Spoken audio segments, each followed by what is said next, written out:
दोस्तों नमस्कार, स्वागत है आप सभी का यूट्यूब चैनल एक्सपर्ट क्लासेस साधना की प्लेटफॉर्म में। कैसे हैं आप सभी? आई होप कि अच्छे होंगे, मस्त होंगे, जबरदस्त होंगे। दोस्तों आज की क्लास में हम बात करेंगे हिंदी के जबरदस्त प्रश्नों की। यहाँ से आपके 2 से 3 नंबर स्कोर करेंगे और अच्छा स्कोर करेंगे, ठीक है। तो वीडियो में बने रहिए, वीडियो को लास्ट तक जरूर देखिएगा। तो चलिए आज की हिंदी की आपका पहला प्रश्न है कि उपसर्ग का प्रयोग कहाँ होता है। उपसर्ग का प्रयोग कहाँ होता है ये बताना है। तो पहला है शब्द के अंत में होता है, शब्द के प्रारंभ में होता है, या फिर शब्द के मध्य में होता है, या फिर उपयुक्त सभी में उपसर्ग का प्रयोग होता है। तो क्या पूछा गया? उपसर्ग का प्रयोग, ठीक है। पहला है शब्द के आदि में। शब्द के आदि में यही विकल्प आपका पहला राइट हो जाएगा, क्योंकि यहाँ पर है शब्द के अंत में। जब शब्द के अंत की बात की जाए तो प्रयोग होता है आपका प्रत्यय, ठीक। और तीसरा विकल्प है शब्द के मध्य में, तो प्रयोग नहीं होता है। और उपयोग सभी है, जब एक आपका होगा नहीं तो इसका मतलब पूरा होगा नहीं। तो यहाँ पर है शब्द के आदि। शब्द के आदि का मतलब होता है शब्द के प्रारंभ, ठीक है। आदि का क्या मतलब होता है? प्रारंभ में होता है। तो पहला विकल्प आपका सही हो जाएगा। अब क्वेश्चन नंबर दूसरा है कि अधपका में समास है। ऐसे ऐसे क्वेश्चन हैं जिसमें काफी ज्यादा कंफ्यूजन होती है कि यार क्या होगा इसका समास है, समझ ही नहीं आता कि क्या होगा। तो पहला है कर्मधारय समास, दूसरा विकल्प है द्वंद्व समास, तीसरा विकल्प है द्विगु समास और चौथा विकल्प है कि सभी। तो क्या है? अधपका। जैसे एक आप मैंगो की बात कर लीजिए, एग्जाम्पल की मैंगो है, अगर वो आधा पका है तो आप क्या कहोगे? उसकी विशेषता क्या है? कि वो आधा पका है, ठीक है। उसकी विशेषता क्या है? कि वो आधा पका है। तो यहाँ पर अधपका जो है, जो आधा पका है, यही आपका क्या हो गया? विशेषता बताया जा रहा है कि पका कैसा है, तो आधा है। तो इसलिए आपका हो जाएगा कर्मधारय समास हो जाएगा, कि जिसमें विशेषता की बात की जाए, जिसमें किसी के रूप, रंग, गुण, दोष की बात की जाए, वो आपका समास हो जाता है कर्मधारय समास, ठीक। तो यहाँ पर पहला विकल्प आपका लॉक हो जाएगा। आप क्वेश्चन नंबर तीसरा है कि उन्नति में सही उपसर्ग लगा है। अभी हमने पहले बताया ना कि जो उपसर्ग होता है वो शब्द के पहले लगता है, यानी कि शब्द के आदि में लगता है और आदि में लग के एक नए शब्द को वो जन्म देता है। तो यहाँ पर क्या पूछा गया है कि उन्नति में सही उपसर्ग लगा है। तो अगर आप इसको संधि विच्छेद करेंगे क्या हो जाएगा? उत धन्नति बराबर हो जाएगा उन्नति। तो देखिए यहाँ पर उन है, उत है और इनमें से कोई नहीं। तो देखिए यहाँ पर भी उत है, यहाँ पर भी उत है, लेकिन क्या बताया? उत है। तो यहाँ पर आपका दूसरा विकल्प सही हो जाएगा कि उन्नति का होगा उत धन नति बराबर हो जाएगा उन्नति, ठीक। क्लियर है? यहाँ पर आपका हलंत लगा है और यहाँ पर हलंत नहीं लगा, इसलिए ये विकल्प गलत होगा। तीसरा, पहला विकल्प आपका राइट हो जाएगा, ठीक। तो दोस्तों ये वीडियो आपको कैसी लग रही है? अगर अच्छी लग रही है तो जल्दी से लाइक कर दो। अगर आप सेशन में पहली बार जुड़े हैं, वीडियो को पहली बार वॉच कर रहे हैं, तो चैनल को सब्सक्राइब करो, साथ में बेल आइकन को प्रेस करो, जिससे डेली वीडियो का नोटिफिकेशन आपको मिलता है। क्वेश्चन नंबर 4 है कि छत से बिल्ली कूद गई, इसमें कौन सा कारक है? तो क्या बताना भैया? यहाँ पर कारक बताना है आपको कि छत से बिल्ली कूद गई, इसमें कौन सा कारक है। तो पहला है करण कारक, दूसरा है अपादान कारक, तीसरा विकल्प है अधिकरण कारक और चौथा विकल्प है इनमें से कोई नहीं। तो देखिए यहाँ पर क्या है? से है, और जिसमें से आता है वो आपका हो जाता है करण कारक, ठीक। लेकिन यहाँ पर देखिए क्या पूछा गया कि छत से बिल्ली कूद गई। सपोज दैट छत है और एक बिल्ली है छत पे, और छत से क्या हुई? बिल्ली कूद गई नीचे।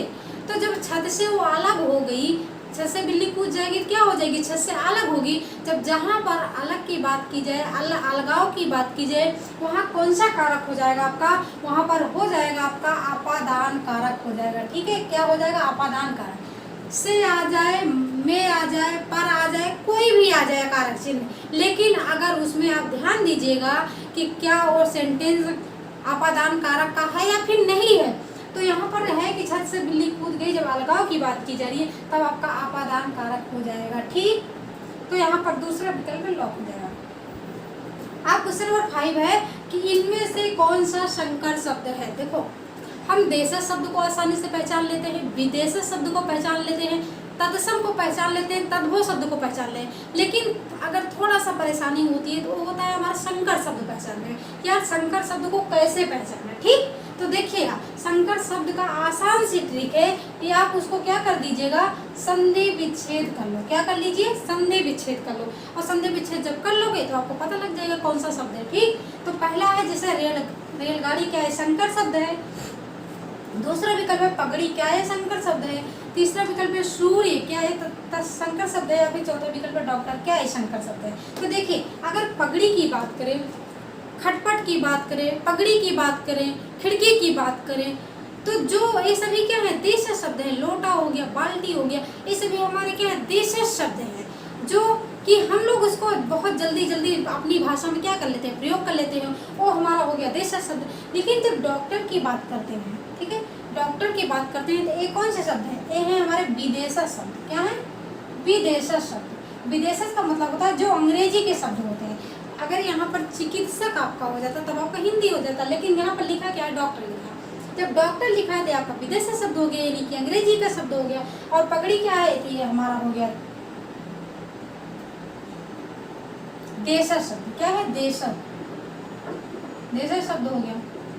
इसको आप नोट डाउन कर लीजिए, बहुत ही ज्यादा इंपॉर्टेंट। सूर्य की बात करो, सूर्य, सूर्य का हिंदी क्या होता है? सूरज होता है। सूर्य का हिंदी जब सूरज होता है तो हमारा तद्भव हो गया। लेकिन जब यहाँ पर सूर्य लिखा है तो क्या हो गया? तत्सम हो गया। तत्सम हो गया। क्या हो गया? तत्सम हो गया। अब हमारा एक विकल्प बचता है रेलगाड़ी। हम इसी को लॉक कर देंगे कि रेलगाड़ी हो गया। लेकिन हम इसको कैसे पहचानेंगे कि रेलगाड़ी तत्सम शब्द है, ओ सॉरी संकर शब्द है? तो देखिए, रेल को आप अलग कर दीजिए, रेल धन गाड़ी है, तो रेल को आप अलग कर दीजिए। रेल जो शब्द है RAIL, रेल क्या है? अंग्रेजी का शब्द है। किसके शब्द है? रेल अंग्रेजी के शब्द है रेल। लेकिन गाड़ी क्या है? गाड़ी आपका हिंदी शब्द है, क्योंकि गाड़ी का इंग्लिश होता है बैल, तो ये आपका क्या है? हिंदी का शब्द है। गाड़ी आपका क्या है? हिंदी है। तो अगर जब हिंदी और अंग्रेजी, देखिए यहाँ पर हिंदी और अंग्रेजी जब अन्य अन्य भाषाओं के शब्द जब एक होके मिलते हैं और एक नए अर्थ प्रस्तुत करते हैं, तो वहाँ पर आपका हो जाता है संकर शब्द। अगर यहाँ आपका उर्दू हो जाता, फारसी हो जाता, हिंदी हो जाता, अंग्रेजी हो जाता, तद्भव हो जाता, तत्सम हो जाएगा। जब दो अन्य भाषाओं के शब्द एक साथ जब मिलते हैं तब वहाँ पर आपका हो जाएगा तत्सम शब्द। रेल क्या है? अंग्रेजी के शब्द हैं, और गाड़ी क्या है? हिंदी के शब्द हैं। जब हिंदी और अंग्रेजी के शब्द मिले तो आपका बन गया रेलगाड़ी, और यही हो गया आपका संकर शब्द। क्लियर? तो यहाँ पर पहला विकल्प लॉक कर देना। अब क्वेश्चन नंबर 6 है कि इनमें से यौगिक शब्द क्या है? यौगिक शब्द का मतलब जिसका संधि विच्छेद हो जाए। तो देखिए, हाथ का संधि विच्छेद क्या होगा? हाथ को हा को अलग कर दोगे, था को अलग, तो क्या कोई अर्थ निकल सकता? नहीं निकल सकता। शहद का भी संधि विच्छेद नहीं होगा, किताब का भी संधि विच्छेद नहीं होगा, लेकिन राष्ट्रपति का संधि विच्छेद होगा। बोलो भैया कैसे? राष्ट्र धन पति बराबर हो जाएगा राष्ट्रपति। क्या हो जाएगा? राष्ट्र धन पति बराबर क्या हो जाएगा? राष्ट्रपति। जब इसका संधि विच्छेद हो गया तो यही हमारा हो गया यौगिक शब्द। किसी को कोई प्रॉब्लम तो नहीं प्रॉब्लम होनी चाहिए, क्योंकि बहुत ही आसान तरीके से हमने ये सारी चीज़ों को क्लियर किया। ठीक, क्वेश्चन नंबर 7 है कि मीनाक्षी में कौन सा समास है? बहुत ही ज़्यादा अभी तक आपने ऐसे ही क्वेश्चंस को देखे होंगे कि जो आपके एग्जाम में जल्दी जल्दी से पूछे जाते हैं, प्रीवियस ईयर के क्वेश्चन, लेकिन ऐसे प्रश्न आपको देखने पर के यहाँ मिलेंगे जैसे है मीनाक्षी। तो मीनाक्षी में कौन सा समास है? तो थोड़ा सा सोचना पड़ेगा कि कौन सा समास हो जाएगा मीनाक्षी। तो पहले आप इसको ध्यान से समझिएगा। कर्मधारय समास है, बहुव्रीहि समास है, द्वंद्व समास है, या फिर द्विगु समास है। तो मीनाक्षी का मतलब होता है, मीन का मतलब होता है मछली, और अच्छू का मतलब होता है आँख। तो यानी कि मीन का जब मतलब होता है मछली,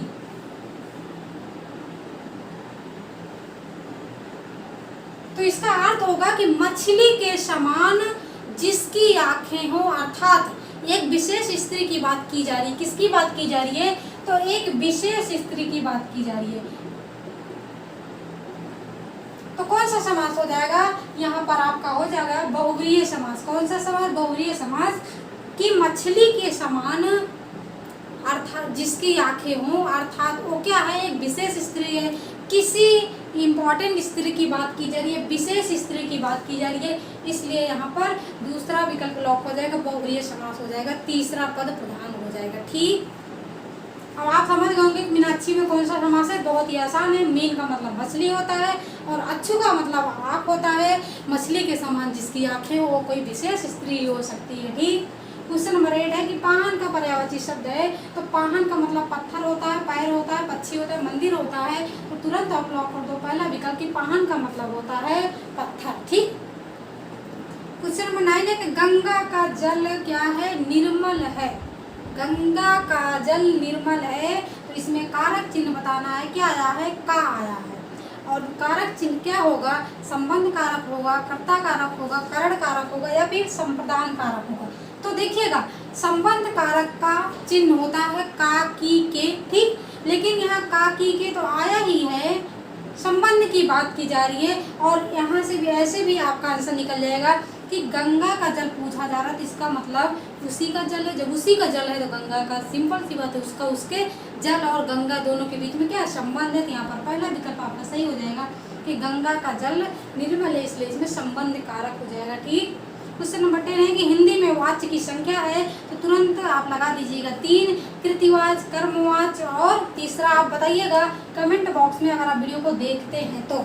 हमने यहाँ पर बता दिया कि हिंदी में वाच्य की संख्या है 3, कृतिवाच, कर्मवाच, और तीसरा वाच्य आपको बताना है कि कौन सा वाच्य हो जाएगा, ठीक। तो दोस्तों यह वीडियो अगर अच्छी लगी तो जल्दी से लाइक कर दीजिए। अगर आप वीडियो को हमारी पहली बार वॉच कर रहे हैं तो चैनल को सब्सक्राइब करना, साथ ही बेल आइकन को प्रेस करना, जिससे डेली वीडियो का नोटिफिकेशन आपको मिलता रहे। Thanks for watching video. This is Sadhana Tyagi, expert classes.